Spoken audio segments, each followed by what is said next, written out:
Hi, my name is Brielle Miller, and this is the parent training on functions of behavior. So every behavior has a function.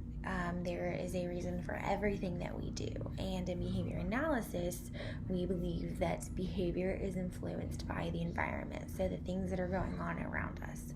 And in behavior analysis, how we determine the reason for what we're doing is we look at the antecedent. So this is what happens right before that behavior occurs. So, this is happening and it caused this behavior, or right after this happens, this behavior occurs, things like that. And then we also look at the consequence. So consequence kind of has a negative connotation around it, that it's bad, but in behavior analysis we look at consequence as what happens directly after the behavior. So this could range from positive to negative reinforcement to positive to negative punishment. So when we look at both the antecedent and consequence, that helps us get an idea of what the function of the behavior is, what the reason for why we're doing it. And then, before we get into the different functions of behavior, it's important to understand replacement behaviors. So replacement behaviors are a very important part of tackling the functions of behaviors. So when you're trying to decrease a behavior or get it to zero, you don't want it happening, you need a appropriate replacement behavior. So you replace the inappropriate with an appropriate behavior. And so in each of the different functions of behavior, you're going to see how we're going to replace the inappropriate behavior with something appropriate. And different replacement behaviors can be things like functional communication, replacing inappropriate activities with appropriate activities, inappropriate skills, things like that. So, without further ado, our first function of behavior is escape. So, escape is anytime a child engages in an inappropriate behavior to escape a demand, task, or activity. So our antecedent for this one would be a demand, a task, aversive activity, something like that. So what is important to note about this is that we do not want to let them escape it. So, every time Johnny hits his head, teacher allows him to escape his homework. So now, every time he doesn't want to do his homework, Johnny's hitting his head. So we don't want that to happen. We don't want to reinforce that. So we're not going to allow him to escape it. Instead, we're going to replace his inappropriate behavior with appropriate behaviors. So this could be teaching ways to ask for a break. So we're not going to let him escape it, but he might be getting frustrated or overwhelmed. So we're going to ask him how to say, hey, can I just take a 2-minute break, calm down, come back to it? Or, we can teach them how to ask for help. So he might not be able to get this activity done because it's hard, so it is frustrating, so he doesn't want to do it. But instead of escaping it altogether, we're going to teach him how he can ask for help so he can get it done. Then, our next function of behavior is access. So, access is anytime a child engages in a behavior inappropriate to access a tangible item or activity. So our antecedent for this one would be something like a request of the child asking for something, or the removal of a preferred tangible item or activity, or the absence of a reinforcer in the environment. So something like when Johnny asks for his car, that would be an antecedent for an access behavior. So an example for this one, I would say anytime Johnny wants his car, he's gonna hit you in the arm. So what we don't want to do is we are not going to give Johnny his toy. Instead, we are going to teach him how to appropriately ask for the toy. So like I said, if we give him the toy after hitting us, he's going to know that every time he hits us, he can get his toy.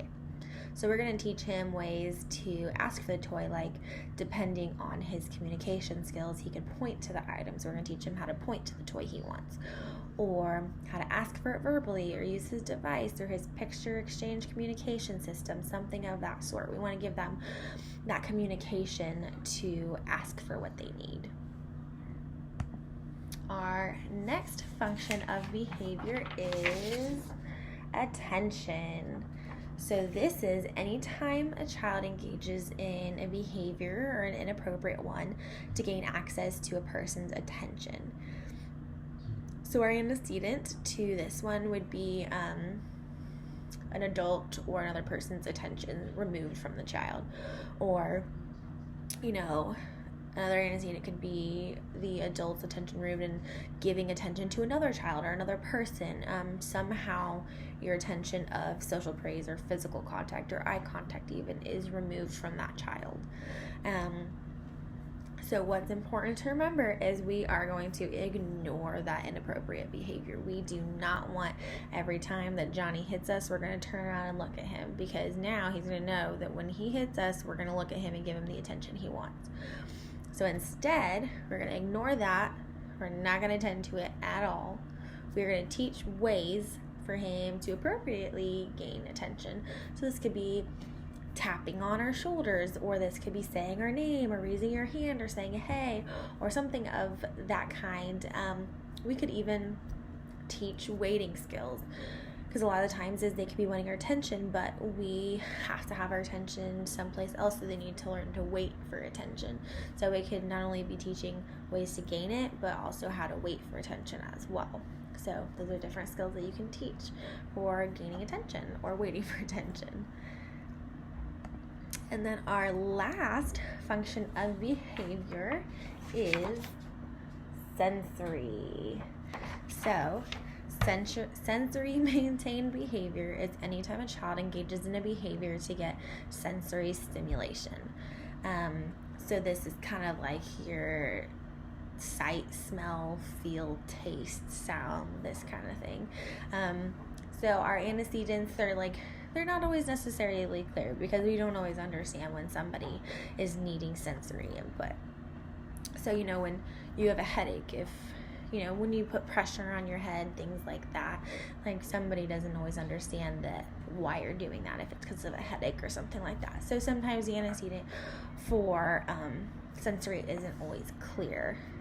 So, thing to note about this one is that we are not going to allow access to that inappropriate behavior. We're going to block it. We're going to make sure it does not happen. Instead, we're going to pinpoint exactly what the function of that behavior is. So an example could be, I'm going to use sight. Say Johnny loves to spit, and he likes watching the spit fly in the air. He likes the spit particles you can see in the sun, things like that. So he likes visually attending to the spit. And so y'all know that spitting is not appropriate behavior. So we're going to say, okay, now, so we got sight is the sensory stimulation that he's needing. What can we replace that with? So a replacement behavior could be, so it's an appropriate activity that still serves that function. So instead of spitting in the air, this might not work, but instead of spitting in the air, we could have a tissue and blow the tissue, something like that, so that they're still getting that stimulation of watching something fly in the air, and it's more appropriate than spitting. So you're going to do that with any of the senses. When you find out what the sense is, you're going to find an appropriate behavior, and you're going to teach that, and you're not going to allow them to engage in the inappropriate one. And then, so you'll understand this after we went all through the functions of behavior, is extinction. So what extinction is it is putting, it's withholding all reinforcement for the inappropriate behaviors. So like we said, for escape, you're not going to allow them to escape. So you're going to withhold that reinforcement of escape. For access, you are not going to give them access for the inappropriate behavior. So you are withholding that reinforcement. Attention. You're going to ignore them when they're inappropriately trying to get your attention, not reinforcing it at all. As well as your sensory. You're not going to allow them to engage in that. So you are withholding all reinforcement, so it's putting it on extinction. So like the dinosaurs are extinct, that's what you want those behaviors to become. Like the dinosaurs extinct. So when we withhold all of this reinforcement from those behaviors, it's going to decrease it. And then when we give them the replacement behaviors, it's going to decrease it even more. But then those appropriate behaviors are going to increase because we gave them functional skills and appropriate skills on how to gain access to those functions of behaviors in an appropriate way. So I hope this helps to, whenever you're doing something, being able to analyze why we're doing it, if it's appropriate, if it's not appropriate, and how to come up with a replacement behavior for your child.